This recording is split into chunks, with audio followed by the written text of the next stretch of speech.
Meghan Markle's failed plan to bag a billionaire as her marriage to Prince Harry becomes more unhappy by the day. Meghan Markle is truly one of the most dangerous public figures on the world stage at the moment. She needs to be stopped. What if the scariest thing about fame isn't the headlines, but the doors that quietly stop opening when the cameras aren't there? All right, lean in, because this one is messy in that slow burn, whisper in a hallway kind of way. And before we get into it, quick reality check. A lot of what's floating around here lives in the world of rumors, anonymous sources, and online speculation, so treat it like exactly that. Not court documents, not confirmed statements, not gospel. More like a very loud group chat that spilled into the public. Now, the story going around is that Meghan thought Dubai would be the reset button. Not the let's take a cute vacation Dubai, the other Dubai. The version people imagine when they picture luxury that doesn't even feel real. Tall glass towers, private meetings, quiet power, serious money, and the kind of discretion where nobody's supposed to know you were even there unless they want you to. In other words, the perfect place to disappear and reappear as a new chapter. Because if you've been watching the public narrative around Harry and Meghan lately, you already know what the vibe has been. Constant tension, brand fatigue, deals feeling shaky, critics getting louder, supporters getting tired of defending, and the internet acting like it's a full-time job to psychoanalyze every facial expression. So the rumor says Meghan lands in Dubai thinking clean slate, fresh start, new leverage, a place that doesn't care about California gossip or British tabloids. Except, according to the chatter, the red carpet never arrived. And instead of a glamorous entry, what she allegedly got was the coldest kind of welcome, the quiet one. The version where nothing dramatic happens in public, but everything changes behind a polite smile. The claim is she was stopped at immigration, pulled aside, escorted to a private room. No explanation delivered with a microphone, no public scene, no, "Ma'am, please step over here" with paparazzi flashbulbs, just silence. The kind that makes your stomach drop because you instantly realize you are not in control of this moment. And if that's true, the reason this rumor hit so hard is simple. Dubai is famous for rules and image. People can debate whatever they want online, but one thing everyone agrees on is that Dubai does not like chaos. And the biggest theme running through this whole saga is one word: chaos. Now, picture it. You plan this move like it's a chess play. You show up dressed exactly right, hair exactly right, everything curated like a magazine cover. You're expecting the soft launch of a reinvention. And then you're told, not today. Again, none of this is confirmed, but the way people describe it, the energy of the moment is what made it stick. The story says she came out looking furious, not teary, not confused, furious. Tight jaw, fast steps, eyes locked forward, like someone trying to keep the rage from spilling out in public. And that image, real or not, is the kind of thing the internet loves because it plays like a movie scene. But here's where it gets more interesting, because the Dubai rumor isn't really about Dubai, it's about what it represents. A door that was supposed to swing open, quietly closing instead. And if you're Meghan, the scary part isn't one no, it's what the no suggests, that your name alone doesn't unlock rooms anymore.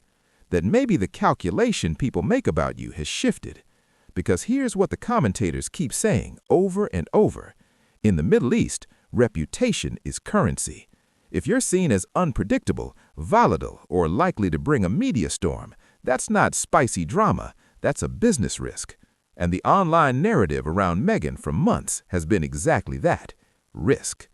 Not because of one specific event, but because of the pattern people argue about.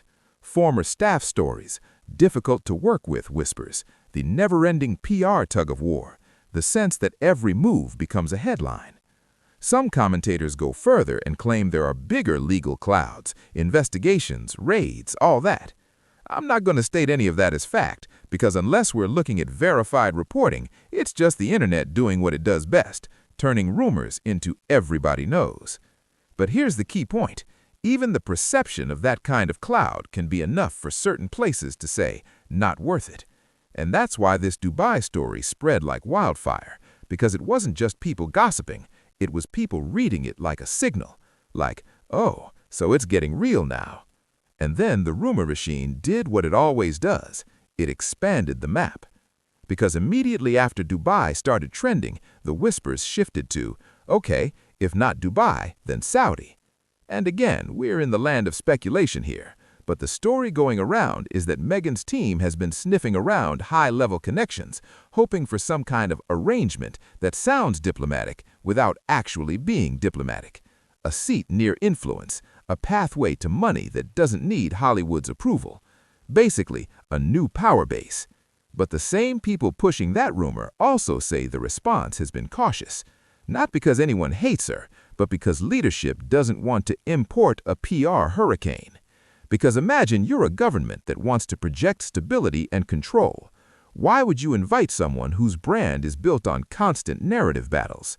And yes, I know, some of you are thinking, but she's famous, that's valuable. Sure, fame gets attention, but it also brings baggage. And the bigger your baggage, the less your fame feels like an asset and more like a liability with good lighting. Now, while all this Middle East pivot talk was swirling, another big rumor was running alongside it, and this one is the kind that makes people sit up because it hits the ego. The claim that Meghan and Harry were pushed out of their Montecito situation. Some versions say forced out, some say kicked out, some say financial disputes, some say late payments, some say private disagreements. No one outside their inner circle actually knows the truth, and even the inner circle seems to be, how do I put this nicely, a leaky faucet. But the reason that rumor matters is because it paints a picture of momentum in the wrong direction. Because the story Harry and Meghan sold the world was we left royal life to build something bigger. A new kind of freedom, a new empire, a glossy modern global brand with content deals and philanthropy and influence. And what the internet thinks it sees right now is the opposite, a brand that keeps shrinking instead of expanding. Spotify collapsing didn't just feel like one deal ended, it felt like the room cooling off. Netflix going quiet didn't just feel like normal industry stuff, it felt like the room cooling off. Arkwell, which was supposed to sound like this unstoppable machine, now feels to critics like a name people mention more than a thing people actually see. And when you add the rumors about donations slowing and projects stalling, you get a narrative that starts to read like a slow-motion unraveling. Which brings us to the most brutal part of the story, the relationship rumors. Because whenever a public brand starts wobbling, the internet immediately asks one question. Okay, but are they wobbling together? And the gossip answer has been, maybe not. The claims flying around say Harry and Meghan have been arguing more, and that money is at the center of it. That Meghan feels trapped and frustrated, that Harry wants stability and structure, that Meghan wants an escape hatch and a fast pivot, that their strategies don't match up anymore. One version of the rumor says Harry has been trying to reconnect with palace contacts. Another version says he's been trying and getting ignored. And of course, the spiciest versions say separate rooms, separate plans, separate lives. Do we know? No. But the reason people believe it is because it fits the narrative they already have in their heads, that Meghan is a strategist and Harry is a mess, and at some point the strategy stops working because the mess gets too expensive. Now, I'm not saying that's true. I'm saying that's what people think they're watching. And perception in this world is half the battle. Actually, in celebrity culture, perception is like 90% of the battle. The other 10% is whether your Wi-Fi works when you're trying to post your new beginning statement. So here's the theory a lot of commentators keep pushing, and it's a harsh one. That Meghan didn't want a partner, she wanted a platform. That the title was the prize. That becoming globally famous was the goal. And now that the platform is wobbling, she's allegedly scanning for the next move, the next connection, the next pocket of power.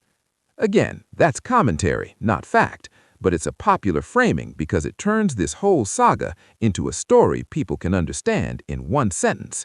She's not looking for love, she's looking for leverage. And listen, whether you love Meghan, hate Meghan, feel sorry for her, or you're just here like it's reality TV with extra accents, you can't deny one thing. This is a pressure cooker.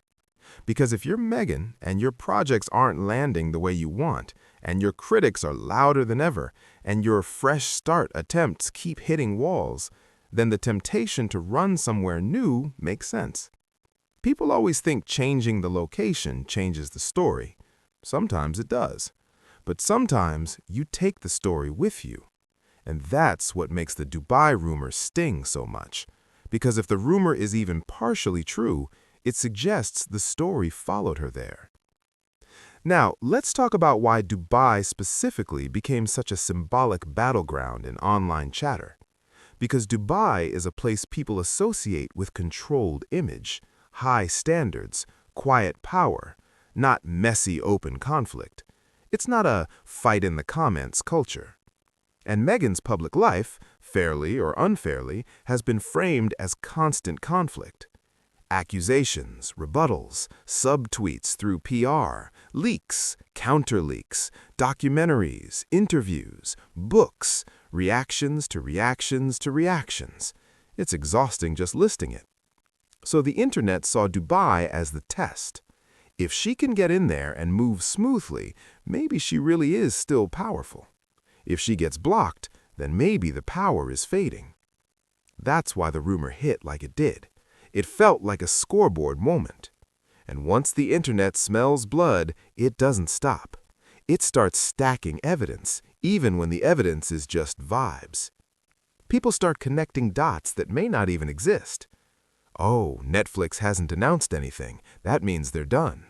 Oh, she hasn't been photographed here. That means she's hiding. Oh, she tried Dubai and failed. That means Saudi won't touch her. It becomes a snowball. Now add in the wildest part, the online claim that Meghan has been meeting high-profile figures, pitching herself and her brand. Some people frame it like she's hustling. Others frame it like she's desperate. Same action, different story depending on whether you're rooting for her or against her. And then there's Harry. Because while Meghan is being framed as the driver of the plan, Harry is being framed as the passenger who's starting to realize the car is headed somewhere he doesn't want to go. And the rumor that he's trying to reconnect with the palace is the most emotionally loaded part, because it's tragic in a very human way. Imagine blowing up your whole life, torching bridges, announcing your new freedom to the world, and then quietly knocking on the old door when the new world stops clapping. If that's true, it's heartbreaking. Also, if that's true, you know the palace is not going to make it easy. The monarchy doesn't do, oops, my bad, like a normal family. The monarchy does, we have chosen not to comment until you die of old age. So if Harry is looking for a lifeline and he's being met with silence, that would explain the separate plans vibe people keep sensing. Because what happens when one person wants to rebuild a bridge and the other person wants to burn a new bridge to distract everyone? Yeah, tension. Now, let's address the thing everyone keeps talking about but no one can prove, the billionaire angle. There are commentators out there basically saying Meghan is always trying to position herself near ultra-wealthy men. Some people call it flirting. Some people call it networking. Some people call it manipulation. Some people call it Tuesday in celebrity circles. But the reason the billionaire angle gets repeated is because it's an easy story hook. It turns the saga into a fairy tale gone wrong. She got the prince, but now she wants the king. And it's also a story that triggers people because it hits that raw human nerve. Was it real or was it strategy? That question is basically gasoline. You toss it into any comment section and watch it explode. So I'm going to toss it to you. Do you think Meghan and Harry were ever aligned in what they wanted long-term, or were they aligned only for as long as the headlines were profitable? Drop your take in the comments, because I already know some of you have been cooking theories like it's your second job. And if you're enjoying this breakdown, hit like and subscribe, because this whole saga moves fast and the details change every week. Now, back to the slow reveal. Here's what makes this story feel like a thriller to people who follow it closely. It's not one big scandal. It's 1,000 little signals. A canceled deal here, a quiet partner there, a project that doesn't get renewed, a public appearance that feels off, a rumor about a move abroad, a rumor about immigration trouble, a rumor about money fights, a rumor about separate bedrooms. And every time there's a new rumor, the silence from their camp becomes part of the story. Because silence can mean we're ignoring it, but silence can also mean we don't know how to spin it. And the internet always assumes the second option because it's more fun. So when Meghan's team doesn't aggressively shut down the Dubai rumor, people read that as maybe it's true. Or at least, maybe it's close enough to true that denying it would create more questions. And that's another thing about high-stakes image management. Sometimes you don't deny because denial turns a rumor into a headline. But if you don't deny, the rumor becomes confirmed in the minds of people who already want to believe it. It's a trap either way. Which is why the Dubai moment, if it happened, would be a nightmare. Because it's not just embarrassing, it's symbolic. It says you can't out-PR a border system. You can't manifest your way past a gatekeeper who doesn't care about your documentary. And that is a brutal lesson for anyone whose whole life has been built around controlling narrative. So where does that leave them, according to the current swirl of speculation? It leaves them in a squeeze. Hollywood feels colder, public perception feels harsher, international pivots feel riskier, and the personal relationship, at least in the rumor version, feels strained. If you believe the critics, Meghan's options are shrinking by the day.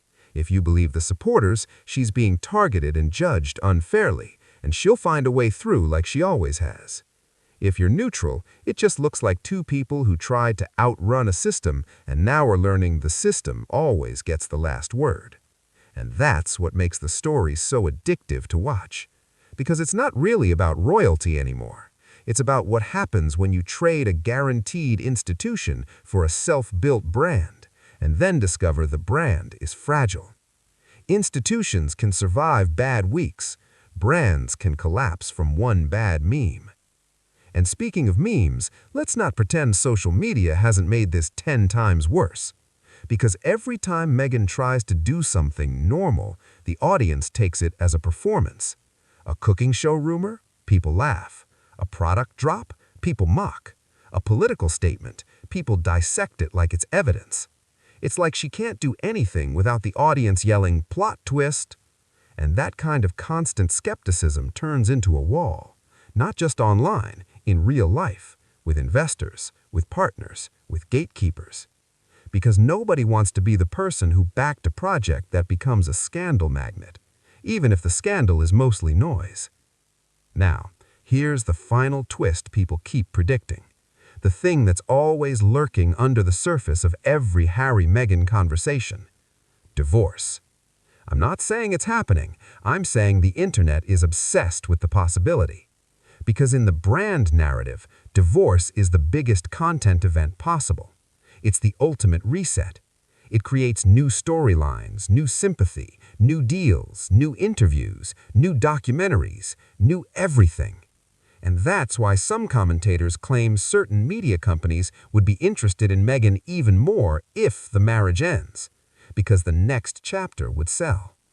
Again, speculation, but it's the kind of speculation that reveals how cynical this whole ecosystem is.